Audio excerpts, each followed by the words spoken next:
¿Comenzamos, doctor?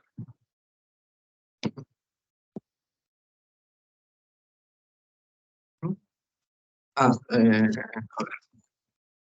sí, debería ser.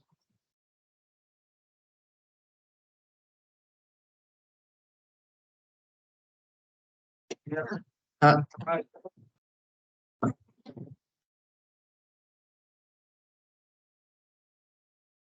bueno, buenos días. El día de hoy vamos a ver el tema de intervencionismo del sistema musculoesquelético. Mi nombre es Daniel Cantú y mis profesores asesores para esta clase fueron el doctor Raúl de Luna Vega y el doctor Mario Sánchez Falcón. Como índice vamos a empezar con un pequeño resumen de este tipo de procedimientos, contraindicaciones y complicaciones del uso de los fármacos y del procedimiento, la farmacología y de distintas estructuras articulares como en el hombro, codo, muñeca y mano, cadera, rodilla, pie y tobillo. Vamos a ver inyecciones y aspiraciones articulares, de bursas y vainas, y tendones y músculos. Además de que vamos a hablar de drenaje de hematomas y abscesos en este sistema y biopsias. Los procedimientos musculoesqueléticos percutáneos guiados por ultrasonido son intervenciones mínimamente invasivas, con indicaciones tanto diagnósticas como terapéuticas, que incluyen la aspiración de colecciones de líquido, bursas y articulaciones, además de biopsias, así como inyecciones terapéuticas en articulaciones, vainas tendinosas y bolsas sinoviales. La preparación para los procedimientos de manera general consta de limpieza del sitio del procedimiento. El operador debe de usar guantes estériles y una cubierta estéril para el transductor del ultrasonido. Y pues la aguja puede visualizarse como una estructura hiperecoica lineal a la valoración por ultrasonido, mientras se utiliza la sensación táctil para maniobrar la sonda de ultrasonido. El operador debe observar la aguja en la pantalla en todo momento y mantener la punta a la vista. Hablando de farmacología y de corticosteroides y anestésicos usados en los procedimientos, los corticosteroides particulados son el estándar para la mayoría de las inyecciones articulares. En algunos de estos son la metilprednisolona, la triamcinolona, considerado equivalente a la metilprednisolona. Sin embargo, la triamcinolona puede tener un mayor riesgo de coloración de la piel y posiblemente necrosis del tejido en inyecciones muy superficiales. Y además tenemos, o llega a usarse a menudo la betametasona.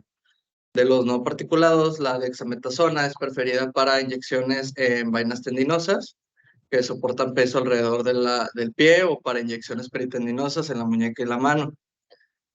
Conllevan un menor riesgo de trombosis, parálisis y muerte si se administra intraarterialmente, por lo que es una buena opción cerca de haces neurovasculares como el túnel carpiano o el túnel del tarso.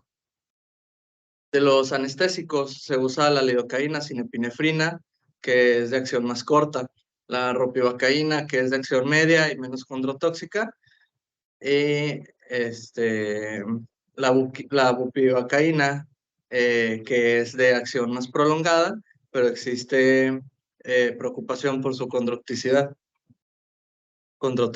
perdón. Se ha demostrado la cristalización y precipitación condrotóxica al mezclar ropivacaína con bicarbonato y al mezclar ropivacaína o bupivacaína con corticosteroides, por lo que es recomendable no mezclar sus usos. La visualización ecográfica en tiempo real del inyectado de estos agentes puede mostrar niveles de líquido líquido y aumentar la visibilidad del agente administrado a medida que se distribuye alrededor del objetivo. Dentro de las contraindicaciones para las inyecciones de corticosteroides, algunas de estas son la infección intraarticular o fracturas. Las inyecciones de corticosteroides deben realizarse un máximo de 4 veces al año para cualquier articulación del cuerpo, con al menos 6 semanas entre cada inyección. Algunas complicaciones que podrían presentarse son la diseminación iatrogénica de agentes infecciosos, la aparición de inflamación aguda posterior a la inyección, atrofia local del tejido, ruptura de tendones o daño en el cartílago, o efectos sistémicos de los corticosteroides, como enrojecimiento y hiperglucemia. Tocando el tema de mezclas sugeridas para inyecciones de anestésicos locales y corticosteroides en el sitio, la elección del corticoide depende del lugar de la inyección. En general, las inyecciones superficiales y perineurales se realizan con fosfato sódico de dexametasona y las inyecciones más profundas o intraarticulares se realizan con acetonida de triamcinolona o acetato de metilprednisolona. Entrando a hombro, respecto a la inyección de la articulación glenohumeral, las indicaciones para esta son la osteoartritis, capsulitis adhesiva y artritis reumatoide. El procedimiento se realiza utilizando una aguja espinal de calibre 21, accediendo a la articulación en la parte posteromedial. Aquí podemos ver la aguja, profunda al deltoides y adyacente, llegando incluso adyacente al infraespinoso, dirigiendo la punta de la aguja hacia la parte posterior de la cabeza glenohumeral. Pero no estoy señalando. Ok. En la capsulitis adhesiva, la capacidad de la articulación estará disminuida en comparación con el volumen normal, que es de 8 a 15 cc. Se tiene que evitar el contacto de la aguja con el labrum posterior para prevenir lesiones. La capsulitis adhesiva del hombro, también conocida como hombro congelado, es una afección caracterizada por el engrosamiento y la contracción de la cápsula articular del hombro y la membrana sinovial circundante, que raramente puede afectar otros sitios. Aquí tenemos un video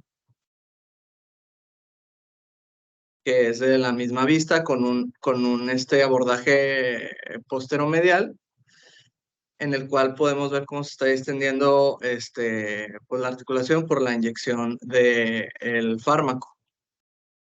Y vemos focos ecogénicos que se están moviendo, pues porque se está inyectando. Y aquí tenemos un diagrama, pues, de la zona de la que estamos hablando, en una vista longitudinal. Respecto al abordaje posterolateral de la misma articulación, se puede usar dependiendo de la constitución del paciente o de la preferencia del operador. El procedimiento puede mejorar la visualización espacio articular, inclinando la parte posterior del transductor para que la cabeza humeral se comprima hacia abajo. Aquí pues vemos la aguja.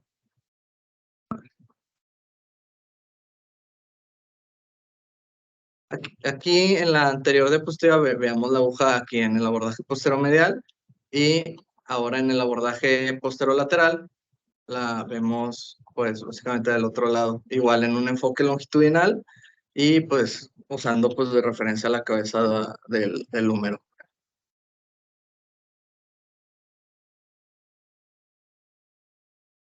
Respecto a la articulación acromioclavicular del hombro, las indicaciones para este, este procedimiento de inyección son osteoartritis o osteólisis clavicular distal. Respecto al procedimiento, se debe identificar la articulación acromioclavicular mediante las referencias óseas y el espacio articular hipoecoico. Se debe utilizar un transductor en forma de palo de hockey para tener una mejor vista e insertar la aguja utilizando un enfoque de lateral a medial. Se debe deslizar el transductor lateralmente. eh, Se debe deslizar el transductor lateralmente sobre la cabeza humeral y anterior al acromion para evaluar el pinzamiento subacromial y la distensión anormal de la bursa subacromial subdeltoidea. Aquí tenemos un video en el cual aquí tenemos el acromion, aquí tenemos la clavícula y el espacio articular entre estas, y aquí podemos ver cómo se está ingresando la aguja para realizar posteriormente pues la inyección de fármaco. Aquí vamos a empezar a ver unos focos ecogénicos a la altura de la articulación, pues que representa la inyección y la posterior distensión de la articulación. Aquí tenemos otra vista, estamos viendo la inyección y pues estamos viendo caer en la articulación pues los focos por la presión de la inyección en el mismo. Respecto a la inyección de la bursa subacromial subdeltoide desde el hombro, esta normalmente está colapsada y mide menos de 2 milímetros. Puede distenderse o engrosarse en asociación con desgarro del manguito de los rotadores, atrapamiento subacromial o presencia de líquido. El procedimiento consta de colocar al transductor longitudinal respecto al tendón de supraespinoso y se debe posteriormente insertar la aguja utilizando un enfoque de lateral a medial.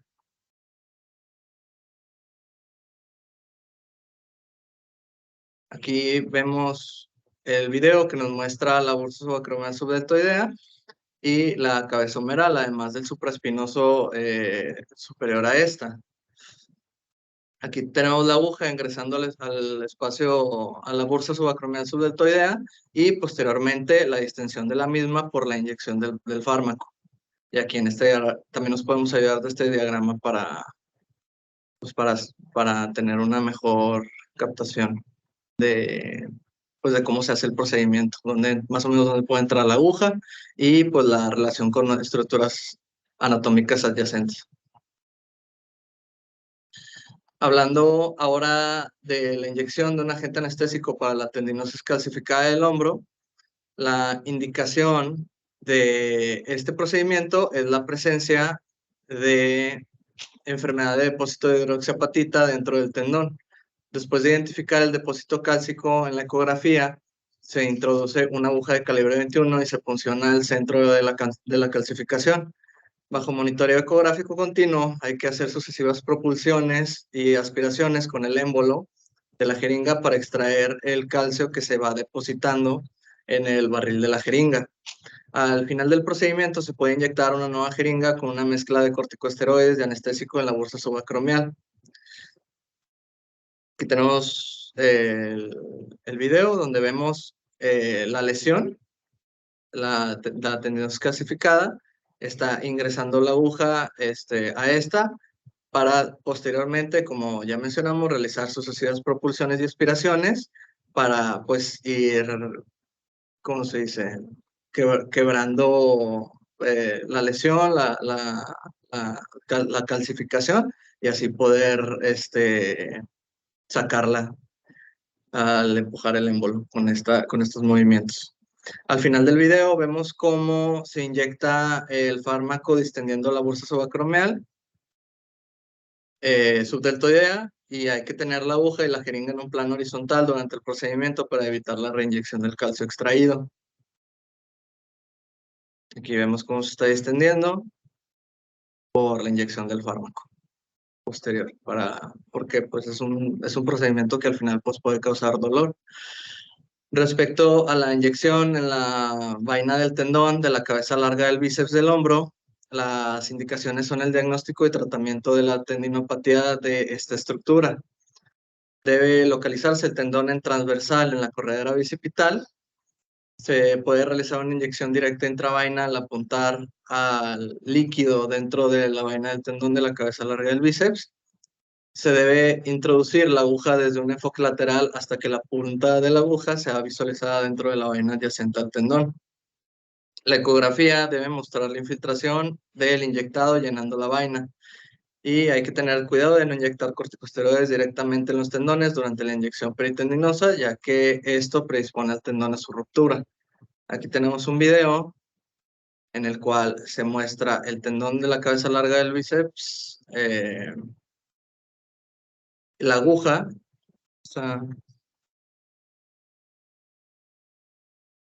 bueno, el video está muy cortito, básicamente solo para enseñarnos cómo de este video que nos está realizando, perdón, de esta foto, de esta imagen que nos está realizando la inyección, pues la aguja entrando a este espacio peritendinoso y posteriormente la distensión de la misma por la inyección del fármaco. Y pues el diagrama. Aquí tenemos el transductor en una vista transversal y estamos viendo pues aquí las estructuras que veríamos en el diagrama y dónde está ingresando la aguja desde una vista lateral. Las siguientes imágenes son de ultrasonido en una mujer de 44 años con dolor en el hombro anterior y en la primera imagen a la izquierda, en transversal, se muestra ausencia de líquido dentro de la vaina del tendón de la cabeza larga del bíceps. En la imagen del medio de ultrasonido oblicua se muestra una inyección realizada desde un enfoque lateral, que tenemos la aguja, con una aguja adyacente al tendón, a este tendón, que se ve en un plano oblicuo mientras ingresa al espacio intraarticular. Una inyección de prueba de lidocaína con flujo libre del anestésico generalmente indica una colocación correcta de la aguja. Esto pues por las dudas que pueda haber de que si está correcta y por el riesgo de una inyección directa al tendón, pues es algo que podríamos hacer para distender un poco el espacio peritendinoso y así poder asegurar pues su correcta colocación.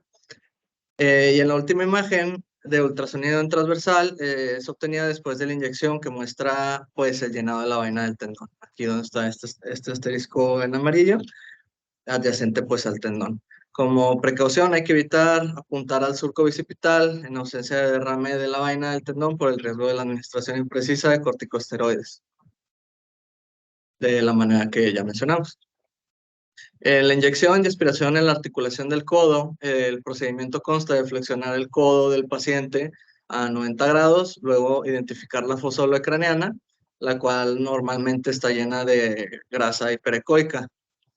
En este punto tenemos que evaluar la presencia de líquido articular, de cuerpos intraarticulares y después introducimos la aguja desde un enfoque superolateral a través del músculo tríceps, como vemos en las imágenes.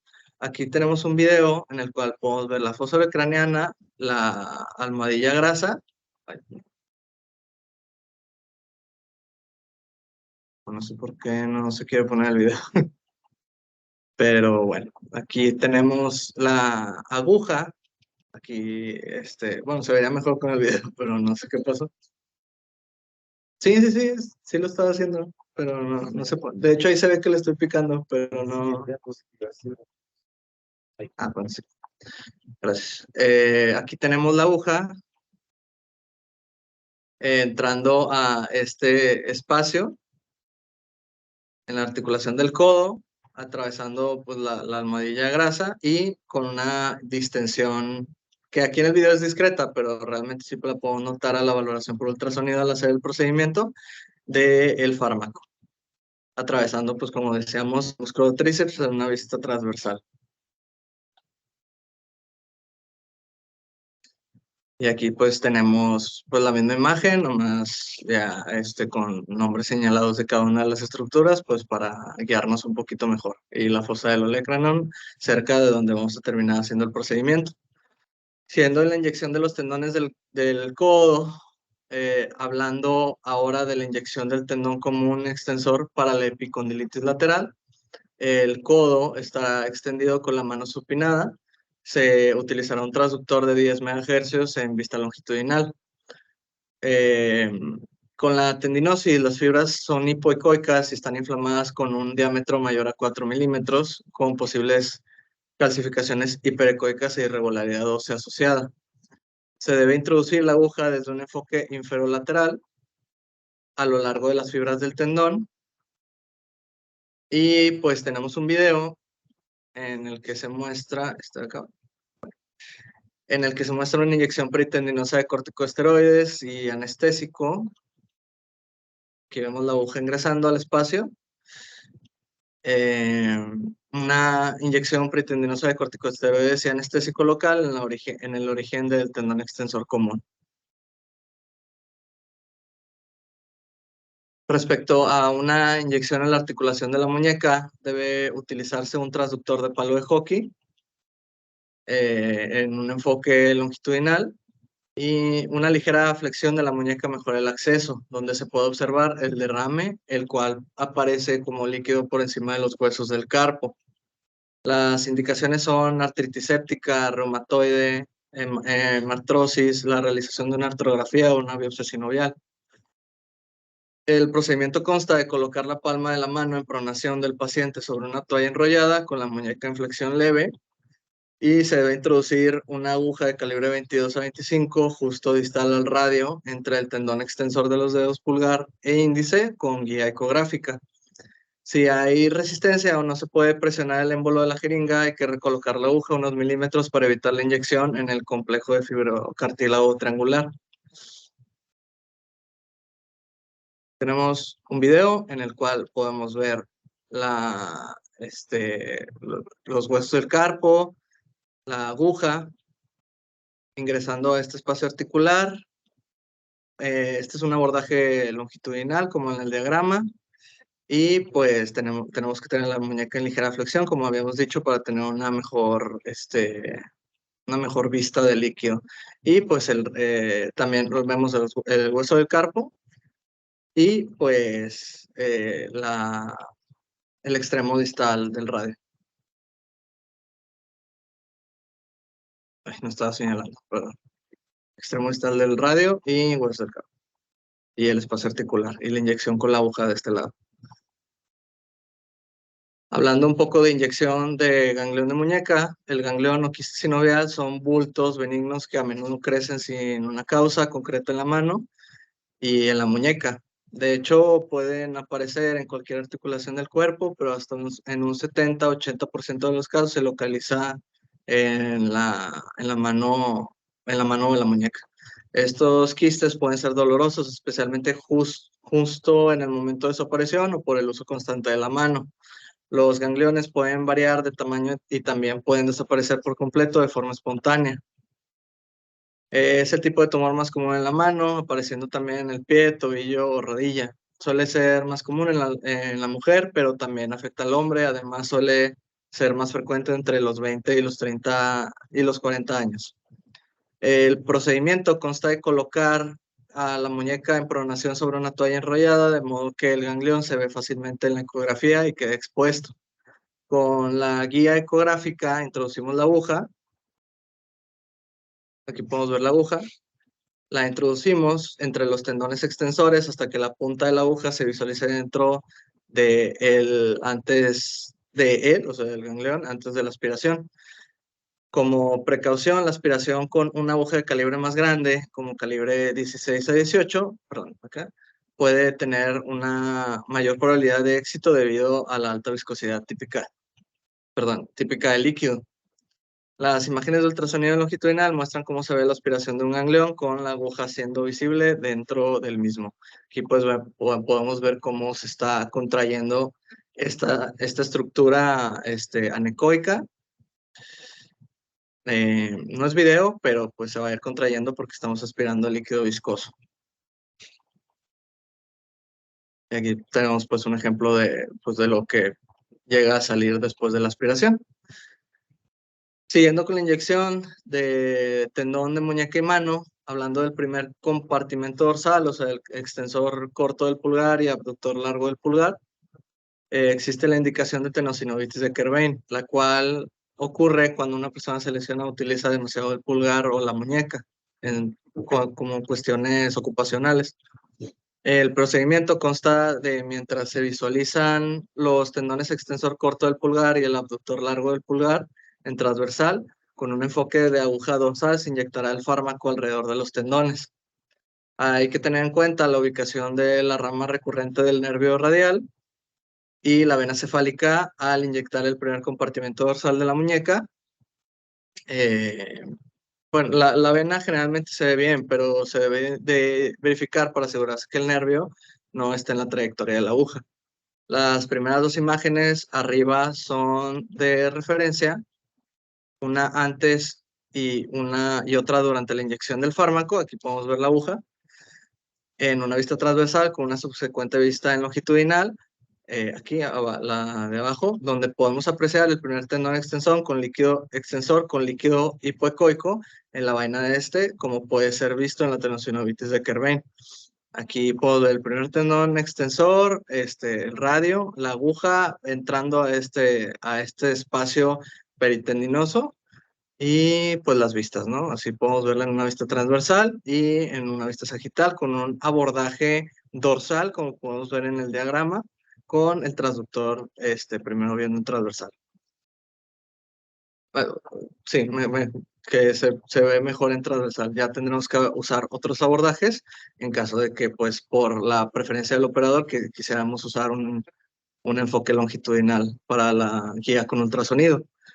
Entrando a la aspiración e inyección de la articulación anterior de la cadera, las indicaciones de este procedimiento son la inyección de corticosteroides para la osteoartritis, aspiración de derrame articular o artritis séptica. Para el procedimiento se debe colocar al paciente en decúbito supino con la cadera en rotación interna.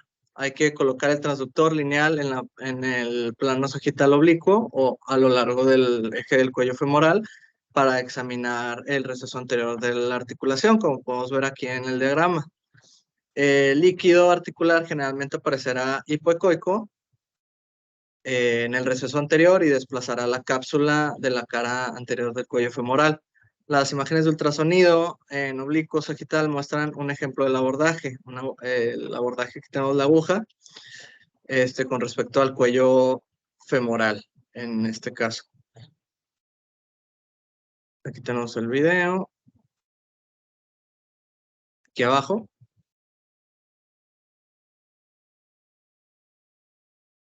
Donde vemos que se está distendiendo dicha estructura.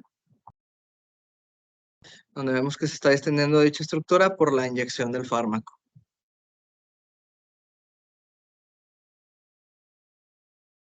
Muy bien. En cuanto a la inyección de bursa trocantérica mayor de cadera, las indicaciones de este procedimiento son inflamación aguda y crónica asociada con osteoartritis, artritis reumatoide y lesiones traumáticas. El procedimiento consta en colocar al paciente en decúbito lateral. Se debe colocar el transductor en eje transversal al trocánter mayor desde un abordaje lateral a medial. Introducir la punta de la aguja en la bursa trocantérica mayor y debemos utilizar la ecografía para guía y para confirmar que la inyección distienda la bursa, como vemos en este video de aquí. Vemos a la aguja correctamente colocada, la punta, en esta bursa trocantérica mayor y pues una posterior distensión, aunque el video se corta antes, pero es donde se empieza a distender la bursa por la inyección del fármaco. Y aquí tenemos un diagrama de pues, el abordaje que podemos utilizar. Todo siempre guiado por ultrasonido. Continuando con la inyección de bursa de cadera, más específicamente de la bursa del iliopsoas, las indicaciones de este procedimiento son la distensión bursal por causas degenerativas, artríticas o postraumáticas. Dicho procedimiento consta en colocar al paciente en decúbito supino, colocar el transductor en transversal al nivel de la eminencia iliopectínea del acetábulo y pues debemos visualizar el tendón del iliopsoas hiperecogénico que se extiende desde el borde acetabular hasta el cuello, perdón,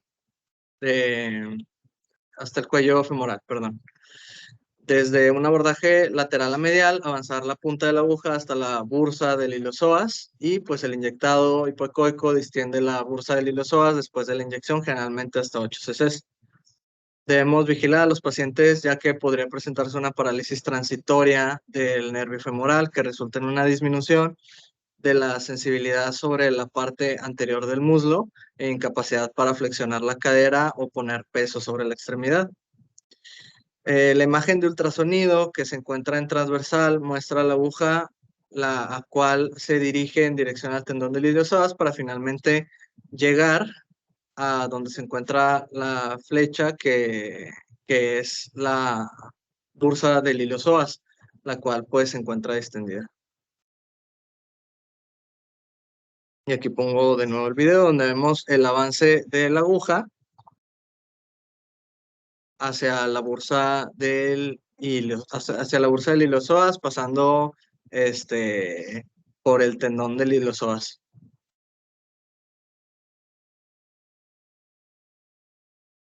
Sobre inyecciones de músculos y tendones de la cadera, más específicamente del músculo cuadrado femoral, la indicación para este procedimiento es el pinzamiento isquiofemoral y consta de colocar al paciente en decúbito prono, colocando a su vez el transductor convexo al nivel del trocánter menor. El músculo cuadrado femoral se verá en el espacio isquiofemoral entre el trocánter menor, el nervio ciático y el isquion, profundo al músculo glúteo mayor. A esta altura insertaremos la aguja intramuscular desde un abordaje lateral a medial. Debemos evitar lesionar el nervio ciático cercano que se encuentra medial al músculo cuadrado femoral. En las imágenes de resonancia magnética en axial y del mismo lugar, vista por ultrasonido, la resonancia y del ultrasonido vista con la misma vista, vemos la localización del nervio ciático. Está...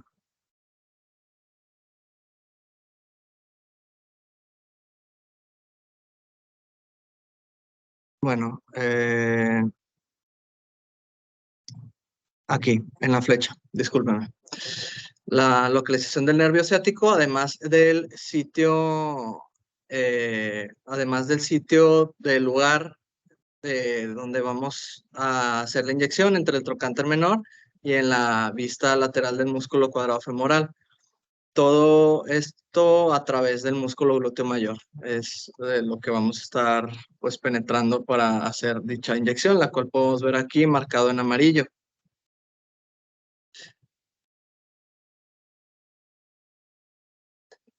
Hablaremos ahora de la inyección y aspiración de la articulación de la rodilla. Las indicaciones son muy similares a las de otras articulaciones y áreas anatómicas, como la inyección de corticosteroides para osteoartritis, aspiración de derrame articular o artritis séptica.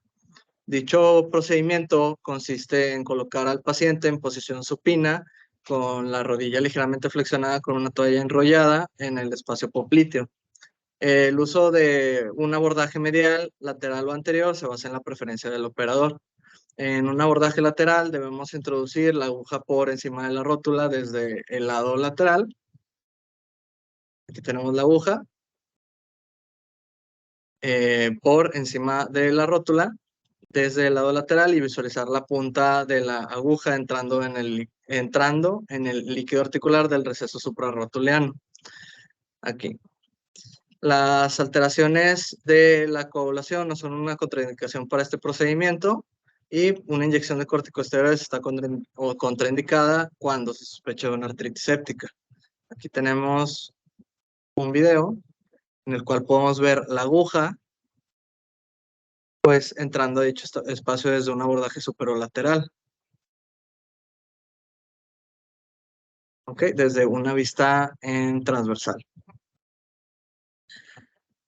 En cuanto a la aspiración terapéutica de un quiste de Baker, los quistes popliteos o de Baker son bursas distendidas dentro del espacio popliteo y particularmente de la bursa semimembranosa y del músculo gastrocnemio. Generalmente son causados por un aumento en el volumen y la presión del líquido sinovial. Esta asociación a diversas patologías de la rodilla de origen traumático, degenerativo e inflamatorio. Los quistes de Baker son generalmente asintomáticos y no requieren de tratamiento. Sin embargo, pueden causar síntomas debido a inflamación, ruptura, hemorragia intraquística, aumento de la presión interna o compresión de estructuras cercanas. El gráfico muestra un quiste de Baker ubicado entre el tendón del semimembranoso y el vientre medial del músculo gastrocnemio. El procedimiento consta en colocar al paciente en decúbito prono, colocar el transductor en el plano axial e introducir la aguja desde un abordaje posteromedial El contenido del quiste se puede diluir con una inyección de lidocaína para facilitar la evacuación completa. Se debe mantener la aguja alejada de los músculos semimembranoso, semitendinoso, grácil, la cabeza medial del gastrocnemio para evitar lesiones en estos tendones. Aquí tenemos dos vistas en transversal. Aquí tenemos un ejemplo de cómo podemos colocar el transductor. La inyección, aquí podemos ver la aguja desde la vista en ultrasonido, pues entrando al quiste de Baker, el cual se encuentra pues superior a la cabeza medial del músculo gastrocnemio, el cual estamos viendo aquí en una vista transversal. Y posteriormente, aquí vemos un ejemplo de cómo se ve la aguja tras la aspiración casi completa pues de líquido. Las indicaciones para la inyección en la articulación del pie y tobillo, en esta ocasión de la articulación tibio-astragalina, son la artritis, sinovitis, derrame traumático y el pinzamiento.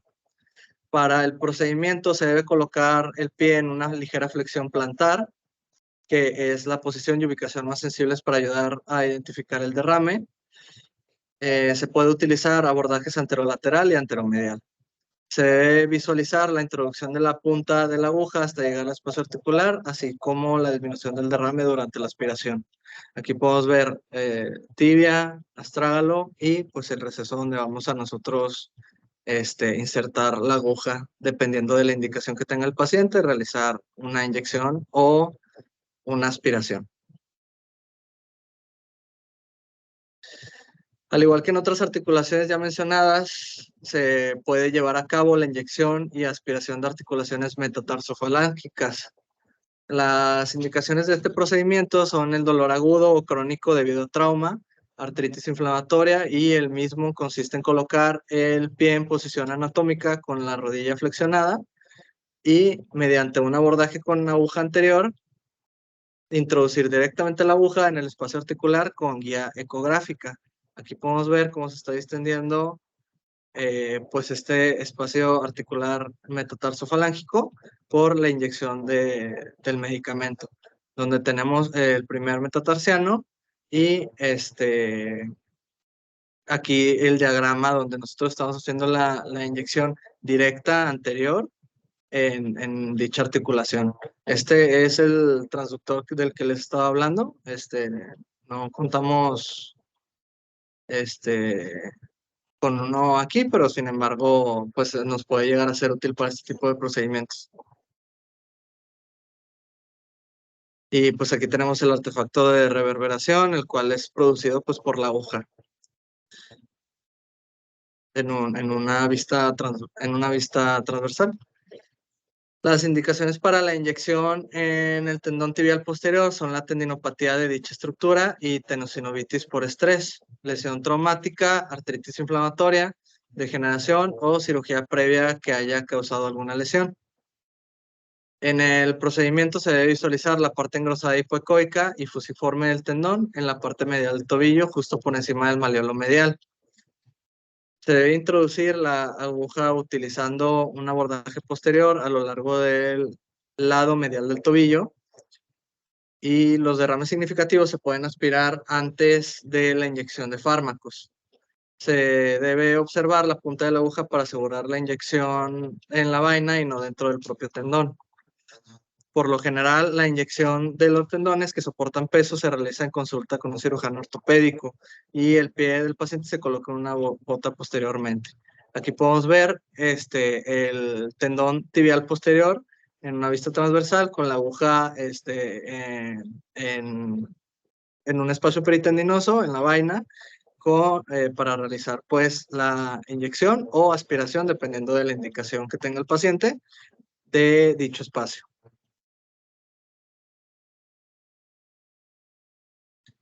Las indicaciones para la inyección en el tendón del músculo flexor largo del dedo gordo son la tendinopatía del tendón del músculo flexor largo del dedo gordo y la tenosinovitis, que puede a su vez estar asociadas a pinzamiento posterior del tobillo. El procedimiento consta en colocar al paciente en decúbito prono con el pie sobre una toalla enrollada, visualizando el tendón del músculo flexor largo del dedo gordo, el cual se encontrará engrosado o hipocoico a lo largo del tobillo. Medial justo por debajo del malleolo medial. La aguja se introducirá de lateral a medial a través de la almohadilla de grasa de Kager, profunda al tendón de Aquiles. Aquí tenemos pues la almohadilla de grasa de Kager.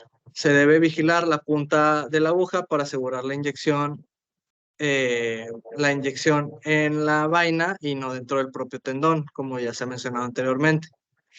Las imágenes de ultrasonido son de una bailarina de ballet de 21 años con pinzamiento posterior del tobillo que se presentó para una inyección guiada por ultrasonido. En la imagen A de ultrasonido en transversal y B en longitudinal se muestra el tendón del músculo largo del flexor largo del dedo gordo antes de la inyección de la mezcla de corticosteroides. Y en la imagen B se muestra bueno, en ambas se muestra eso, pero en una vista transversal y en una longitudinal. En la última imagen de ultrasonido en transversal mostramos la inyección del fármaco. Aquí tenemos la aguja y la distensión de perdón, en la vaina tenemos un poco de distensión por líquido que puede llegar a no entrar al tendón y pues el tendón de flexor largo del dedo gordo.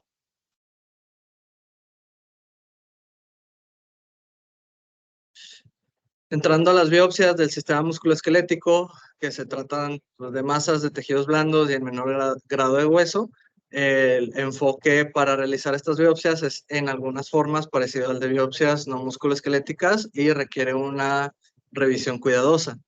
Se requiere de un equipo multidisciplinario que consiste en cirujanos oncólogos y patólogos y por supuesto pues radiointervencionismo.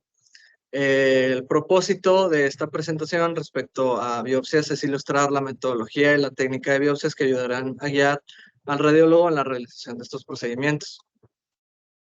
Dentro de las contraindicaciones constan de las inyecciones, diátesis hemorrágica, sitio inaccesible o que el paciente no sea cooperador o no consienta el procedimiento. El ultrasonido está ampliamente disponible, el ultrasonido, perdón, es mínimamente invasivo y ofrece imágenes multiplanares y en tiempo real. Las altas resoluciones espaciales y de contraste también permiten una visualización más fácil de las lesiones. En particular, las lesiones pequeñas que son difíciles de visualizar en la TAC sin contraste, aunque, bueno, se podría usar el ultrasonido en estos casos. Aunque se puede usar tomografía o resonancia, la naturaleza dinámica de la imagen en el ultrasonido permite un posicionamiento más fácil y cómodo del paciente y del operador. Se ha informado que las biopsias de tejido blando musculoesquelético guiadas por ultrasonido tienen altas tasas de precisión. Estudios recientes demuestran una sensibilidad de 95 a 96% y una especificidad del 100% para distinguir lesiones benignas o malignas. Sobre la preparación de la biopsia, la mayoría de las biopsias de tejido blando musculoesquelético se realizan mejor con un transductor lineal de alta frecuencia. En casos excepcionales, como una lesión profunda en un paciente obeso, se puede utilizar un transductor de menor frecuencia, pero a expensas de la resolución espacial. Las imágenes transversales, hablando de TAC o resonancia, deben revisarse antes de la biopsia. Debe analizarse la lesión y su relación con estructuras vitales como el haz neurovascular, el hueso subyacente y los compartimentos musculares. Esta relación anatómica debe entonces correlacionarse con la ecografía antes de la biopsia. El Doppler color se utiliza habitualmente para identificar cualquier estructura vascular vecina y cualquier vascularidad dentro de la lesión. El abordaje de biopsia preferido se basa entonces en toda esta información y las implicaciones quirúrgicas del abordaje. El paciente debe estar en una posición cómoda, preferiblemente acostado, con el operador directamente frente al paciente y el monitor de ultrasonido. Las almohadas se utilizan para ayudar a colocar al paciente y aliviar las áreas de presión. Y pues el tipo de aguja utilizada para la biopsia depende del tipo de lesión y la preferencia del operador. Una vez decidido el abordaje, el trayecto de la biopsia desde la piel hasta la lesión debe ser lo más corto posible. El anestésico local se infiltra en la piel y a lo largo del trayecto bajo guía ecográfica. La guía de biopsia se inserta a lo largo del mismo plano longitudinal que el transductor de ultrasonido para facilitar la visualización de la aguja. Se realiza una incisión cutánea longitudinal de 5 milímetros, la dermotomía, en dirección cráneo-caudal que facilita la entrada de la aguja de biopsia central y actúa como un marcador para el cirujano de la ubicación de la biopsia en determinado caso. Luego, la aguja de biopsia se inserta a lo largo de la misma ruta que la aguja de anestesia local, insertada previamente. Se requiere un mínimo de 3 muestras de núcleo y suele enviarse a patología en fórmula al 10%. Las siguientes son agujas de biopsia ósea de trépano, la que se encuentra en el recuadro arriba a la izquierda, a su izquierda. Es una aguja de biopsia ósea de calibre 14 con estilete interior. La B es una aguja de vertebroplastía de calibre 11. La aguja en C, abajo a la izquierda, es una Quick-Core calibre 18 y la aguja en D es una EasyCore de calibre 18. La ecografía muestra una pequeña masa sólida sobre los vasos popliteos, la cual está siendo funcionada en la imagen de la derecha guiada por ecografía. La primera imagen de resonancia magnética en secuencia STIR en coronal muestra una señal anormal de la médula diaficiaria tibial izquierda, la cual posteriormente se le indica toma de biopsia. La tomografía axial computarizada a través de la diáfisis tibial muestra la punta de la aguja de vertebroplastía de calibre 11 utilizada para avanzar a través de la corteza y colocada junto al espacio de la médula. En la imagen axial computarizada abajo se observa una aguja de biopsia ósea de calibre 14 insertada coaxialmente en la médula. Entrando al tema de drenaje de hematomas, los hematomas de partes blandas son generalmente de origen traumático, aunque generalmente aparecen con mayor facilidad en pacientes con condiciones que predisponen a hemorragias, especialmente en aquellos que están siendo tratados con fármacos anticoagulantes. En pacientes con hematomas de partes blandas o musculares, el drenaje puede aliviar los síntomas asociados y reducir el tiempo de curación de la lesión. Los hematomas de pequeño tamaño y asintomáticos no requieren tratamiento y solo necesitan un tratamiento conservador hasta que se reabsorben espontáneamente. Sin embargo, los hematomas a veces pueden producir síntomas como dolor, fiebre y malestar general. A veces producen un efecto de masa que comprime las estructuras adyacentes.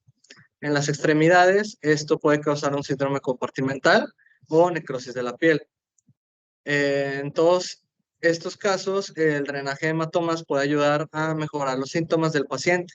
Además, los hematomas pueden infectarse con bastante facilidad, dando como resultado la formación de abscesos.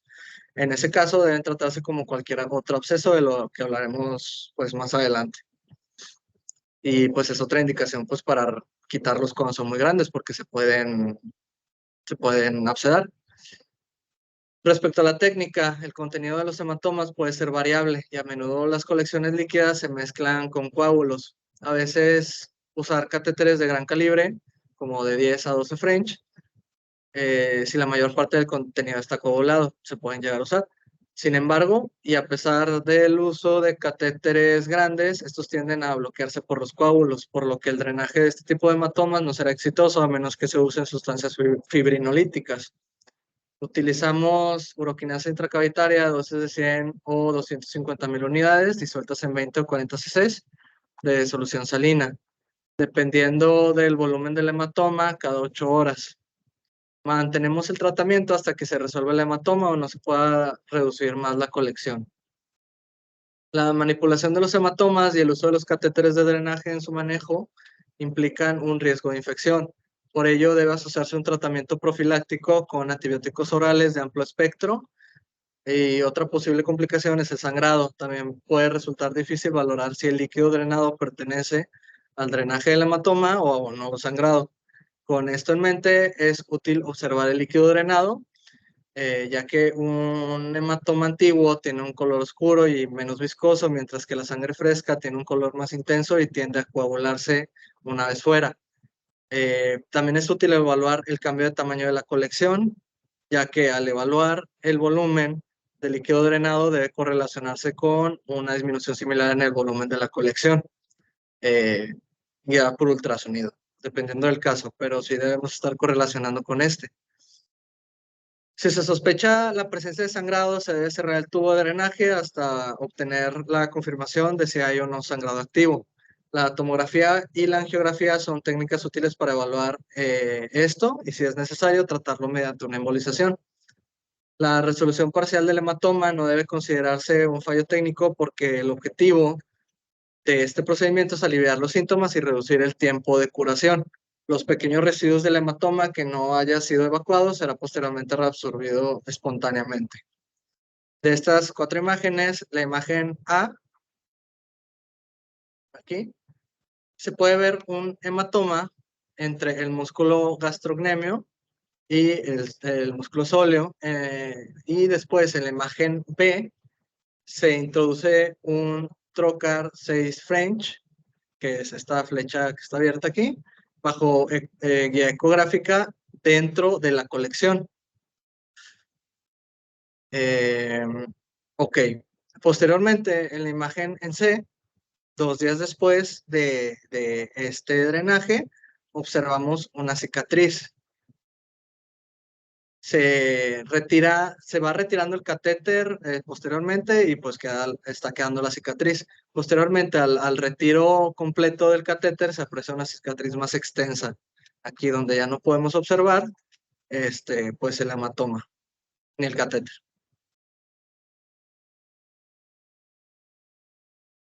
Los abscesos musculares pueden resultar como complicaciones por cirugías por traumatismo, y también pueden ocurrir como resultado de cuerpos extraños o resultado de la extensión de procesos infecciosos cercanos o lejanos. El drenaje de abscesos musculares se puede realizar con 2 objetivos. Primero, obtener líquido para cultivo e identificación del patógeno específico que causa el absceso. Y también se puede drenar un absceso para curarlo y evitar la cirugía, o para mejorar los síntomas del paciente y su condición antes de realizar una cirugía electiva. Los abscesos musculares se pueden drenar aspirando directamente con una aguja o colocando un catéter de drenaje percutáneo.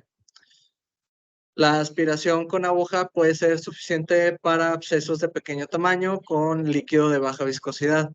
En estos casos, la punción también permite obtener líquido para cultivo bacteriológico y la aspiración total del absceso en combinación con el tratamiento antibiótico. Se recomiendan agujas de calibre 14-18 gauge, especialmente aquellas con catéteres de acceso vascular, a través de las cuales se puede realizar el drenaje de las colecciones de manera pues bastante eficiente después de retirar la aguja metálica interna. Los catéteres de drenaje son necesarios para los abscesos más grandes. Son catéteres con orificios laterales en su extremo distal, que permiten la descarga de líquido purulento en la bolsa. Se puede colocar mediante la técnica de Seldinger o el sistema de trócares. La técnica de Seldinger consiste en puncionar la colección con una aguja por la que se pasa una guía y pasar por ella sucesivos dilatadores hasta colocar finalmente el catéter de drenaje en la cavidad. El catéter trocar es un catéter montado sobre una guía metálica rígida, hueca, en cuyo interior se introduce una aguja metálica afilada. Los abscesos musculares tienen el inconveniente de ser demasiado viscosos. Además, a menudo tienen coágulos hemáticos que obstruyen los catéteres, por lo que es necesario controlarlos con frecuencia. Y si están obstruidos, desobstruirlos con la inyección de una solución salina estéril a través del catéter. Por estas razones se debe usar catéteres de calibre suficiente, usualmente usando de 8 a 10 French y pues de manera más ocasional de 12. En un gran número de casos, el drenaje percutáneo consigue la curación del absceso y evita la necesidad de cirugía en aproximadamente 80% de los casos. En el resto, el drenaje permite controlar la infección y también reducir su tamaño para posteriormente, si es que se indica por algún otro departamento o por nosotros, realizar una cirugía electiva. Ok. En el caso de este ultrasonido, se solicitó la colocación de un catéter peritoneal tunelizado para la palación en pacientes con ascitis maligna. Bajo guía ecográfica se utilizó una aguja de 18 gauge para acceder al peritoneo. Aquí podemos ver la aguja. Pues todo el líquido en la cavidad peritoneal. Hablando un poco de técnicas avanzadas, existe además la fenestración tendinosa y desbridamiento por energía ultrasónica. La fenestración tendinosa se lleva a cabo por una técnica llamada punción seca, la cual consiste en pasar repetidamente una aguja en áreas de tendinosis para causar una pequeña cantidad de sangrado y la liberación de factores de crecimiento para estimular la curación del tendón. Se orienta la aguja en un plano longitudinal, ¿ok? En un plano longitudinal al tendón y se realiza de 20 a 30 pasadas hasta que la zona quede blanda. Aquí podemos ver la aguja. El desbridamiento con energía ultrasónica usa el principio de focoemulsificación. La energía ultrasónica de baja frecuencia causa cavitación focal y disrupción mecánica del tejido blando del tejido enfermo que se aspira simultáneamente.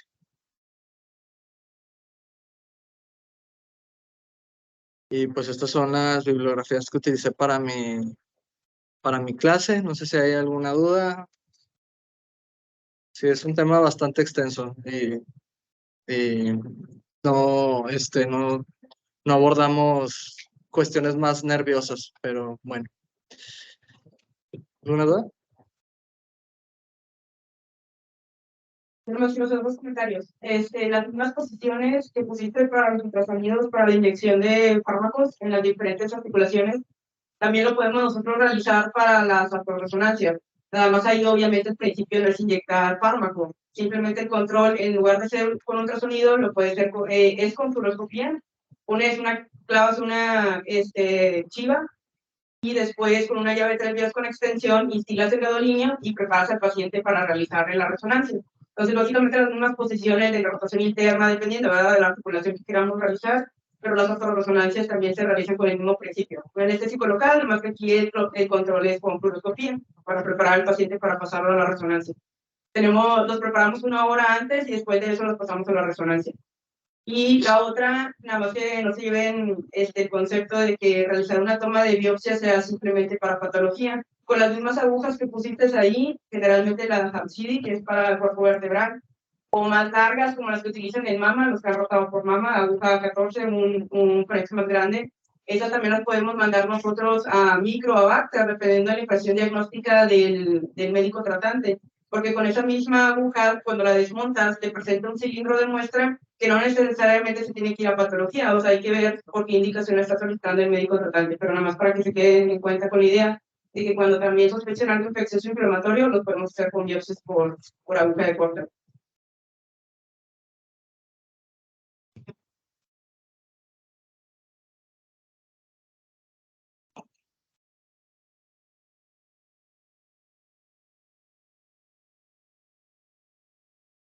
Buenos días, muy bien. Yo nos quería hacer unos comentarios en cuanto a lo que es musculoesquelético y todo lo que son los conceptos de intervención.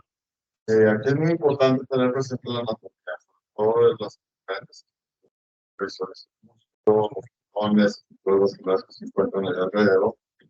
Y obviamente, para poder tener, pues aquí tenemos que hacer una nivelación de los potenciales a cuanto a cuáles son las.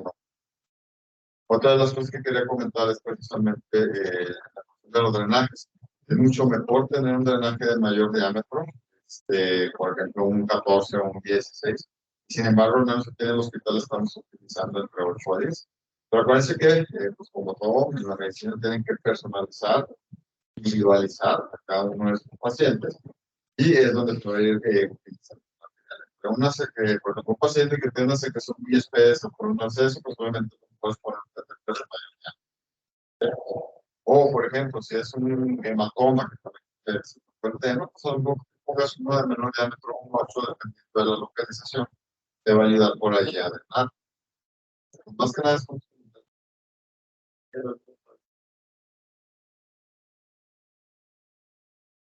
Bueno, muchas gracias.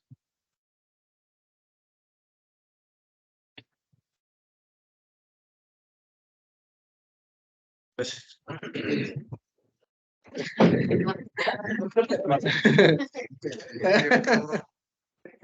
Muy bien, Andrés. Pues...